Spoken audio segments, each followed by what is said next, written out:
तो मशरिक़ वस्ता में लगातार जंग का दायरा बढ़ता जा रहा है। लगातार आप देखिए कि लारिजानी की शहादत के बाद अब ईरान का गुस्सा और ज्यादा भड़क उठा है।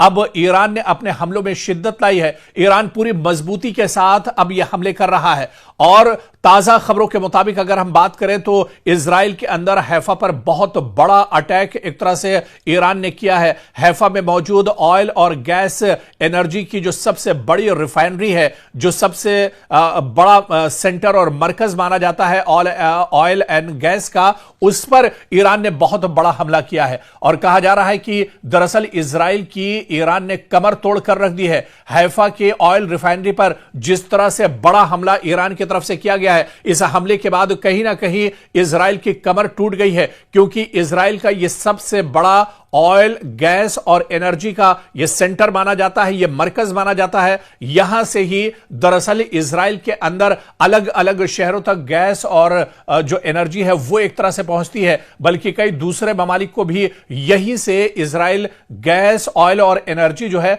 वो एक तरह से सप्लाई करता है। तो कुल मिलाकर हैफा पर जो बड़ा हमला ईरान की तरफ से किया गया है, इसे एक बड़ी चोट, इसे एक बड़ा झटका इजराइल के लिए माना जा रहा है। इससे पहले इजराइल ने दरअसल पारस जो सेंटर है ऑयल गैस का, जो एक बड़ा मरकज है ईरान के अंदर, उसे निशाना बनाया था और इस पर अब ईरान ने पलटवार करते हुए ईरान ने बदला एक तरह से इजराइल से लिया है और हैफा पर यह बड़ा हमला किया है। इस बीच बड़ी खबर सऊदी अरब से आ रही है। सऊदी अरब में भी रियाज पर मिसाइल के जरिए से हमला किया गया है। कई मिसाइलों की आवाज दरअसल पूरे रियाज में सुनाई दे रही है और इस बीच आपको बताते चले कि लगातार रियाज के अंदर सायरन बजने की आवाजें आ रही है। इस बीच ईरान ने दावा किया है, जो तस्वीरें भी निकलकर सामने आ रही है, कि रियाज में दरअसल मिसाइल के जरिए से यह बड़ा हमला किया गया है और यहां पर भी जो ऑयल रिफाइनरी और गैस के सेंटर हैं, जो ऑयल रिफाइनरी है, उसे दरअसल टारगेट किया, उसे दरअसल निशाना बनाया गया है। तो रियाज पर लगातार ईरान अटैक कर रहा है। एक बार फिर से ताजा हमला रियाज पर ईरान की तरफ से किया गया है और इस बीच इस जंग की जो सबसे बड़ी खबर निकल कर आ रही है कि अमेरिका के लड़ाका तैयारे F-35 को ईरान ने मार गिराया है। जी हां, इस खबर की बाकायदा तस्दीक भी हुई है। इस खबर की तस्वीरें भी निकलकर सामने आ रही हैं। हालांकि कुछ जानकार और कुछ मीडिया के जरिए से इस तरह की खबरें भी आ रही हैं, क्योंकि F-35 दरअसल जंग के दरमियान अपने मिशन पर था, ईरान में मिशन पर था, जहां पर कहा जा रहा है कि इसके अंदर टेक्निकल खराबी हुई है और इसे इमरजेंसी लैंडिंग करनी पड़ी है। लेकिन ईरान का दावा यह है कि अमेरिका के F-35 तैयारे को ईरान ने मार गिराया है और यह एक बड़ा झटका डोनाल्ड ट्रंप और इसके अलावा अमेरिका के लिए माना जा रहा है, क्योंकि F-35 तैयारा काफी मजबूत होता है और यह काफी अहम जब मिशन होते हैं उस पर एक तरह से इस तैयारे को लगाया जाता है। ऐसे में F-35 तैयारे को ईरान ने मार गिराया है। ईरान बाकायदा इसके दावे कर रहा है और इसकी तस्वीरें भी एक तरह से जारी की गई हैं ईरान की तरफ से कि किस तरह से अमेरिका के F-35 तैयारे को ईरान ने हमला किया है और इसे मार गिराने का दावा किया है। बाकायदा इसकी तस्वीरें भी एक तरह से शाये की गई हैं। तो अब जंग का दायरा लगातार बढ़ता जा रहा है। मशरिक़ वस्ता में अब कोई ऐसी जगह नहीं बची है जहां पर ईरान की तरफ से हमले ना हो रहे हैं। इसके अलावा जिस तरह से हमने आपको बताया कि इजराइल के अंदर अलग अलग शहरों में अब ईरान की तरफ से हमले हो रहे हैं। 28 फरवरी से जब से यह जंग शुरू हुई है, उसके बाद से कोई दिन ऐसा नहीं है जब ईरान के इजराइल के किसी शहर पर ईरान हमला ना करता हो। तल अवीव से लेकर मशरिक़ी यरूशलेम तक एक तरह से ईरान लगातार हमले कर रहा है।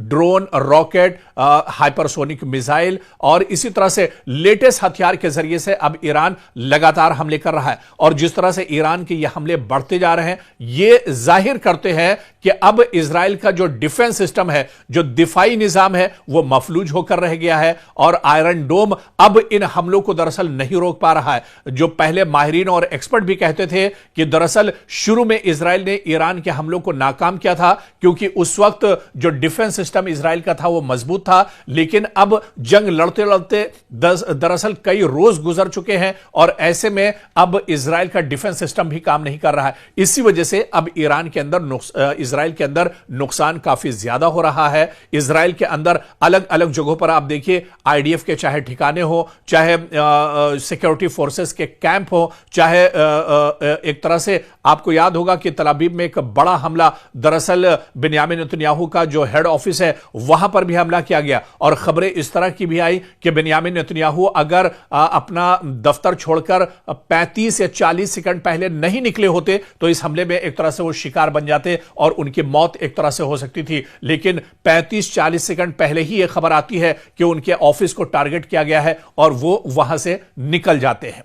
तो ऐसे में अब ईरान दरअसल जो कमजोरियां हैं उनको अब भेद रहा है और ईरान इजराइल के अंदर, बल्कि ईरान का यह भी दावा है कि इजराइल के अंदर कौन कहां पर है, बिन्यामिन नेतन्याहू का लोकेशन एक तरह से ईरान ने ट्रेस कर लिया है और कभी भी बिन्यामिन नेतन्याहू पर बड़ा हमला ईरान की तरफ से हो सकता है। तो जंग का दायरा अब बढ़ता जा रहा है और इस जंग की खास बात यह है कि जैसे जैसे जंग का दायरा बढ़ता जा रहा है ईरान और मजबूती के साथ इस जंग में दरअसल अब लड़ता जा रहा है और ईरान धीरे धीरे अपने जो हाइपरसोनिक या लेटेस्ट जो मिसाइल हैं उन्हें भी निकाल रहा है। ईरान अपने जो लेटेस्ट ड्रोन है उसका इस्तेमाल भी इस जंग में कर रहा है। हालांकि इस जंग में अगर मौत के आंकड़ों की बात की जाए या नुकसान और तबाही की बात की जाए, ईरान का अभी तक बहुत ज्यादा नुकसान हुआ है। लेकिन जितना कमजोर ईरान को इस जंग में माना जा रहा था उस तरह से ईरान की कमजोरी निकलकर सामने नहीं आई है, बल्कि ईरान तो और ज्यादा मजबूती के साथ इस जंग को एक तरह से लड़ रहा है।